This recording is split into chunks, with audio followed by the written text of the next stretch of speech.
11 ایون سال 2022 در تالار سینو دانشگاه دولتی طبی تاجیکستان به نام ابوعلی ابن سینا چهاربینی تنتنوی بخشیده به ختم امساله برگزار شده است.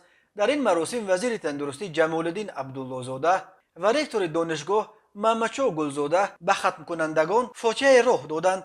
گفته میشد سال 2022 دانشگاه طبی تاجیکستان را 1518 دانشجو از خود این جمهوری و 356 دانشجوی خارجی ختم کردند. در اطلاعیه خدمات مطبوعات رکتور دانشگاه تاکید شده است که امسال 17 دانشجو صاحب دیپلم اعلی شدند. از 1874 ختم کننده از فاکولته طبی 1164 نفر، از فاکولته پدیاتری 96 نفر، از فاکولته استоматологی 166 نفر، از فاکولته فارماسیفتی 63 نفر و از فاکولته طبی پروفیلاکتیکی 29 نفر امتحان ختم را با موفقیت سپریده صاحب دیپلم شدند. از تعداد عمومی ختم کنندگان 253 نفر طبق کوت پرزیدنتی تحصیل میکرده است.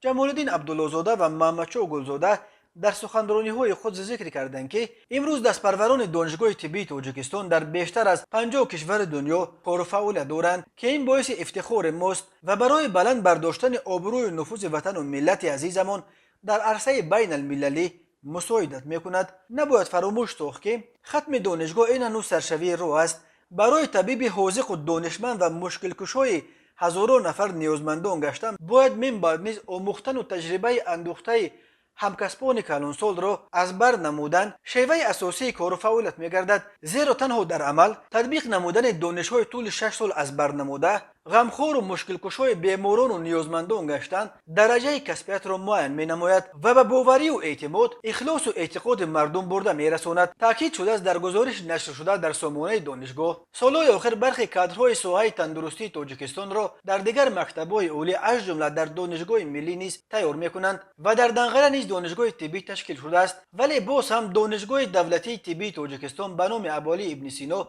بزرگترین مکتب عالی برای تکمیل ساحه تندرستی تاجیکستان با کادرهای نو باقی میماند.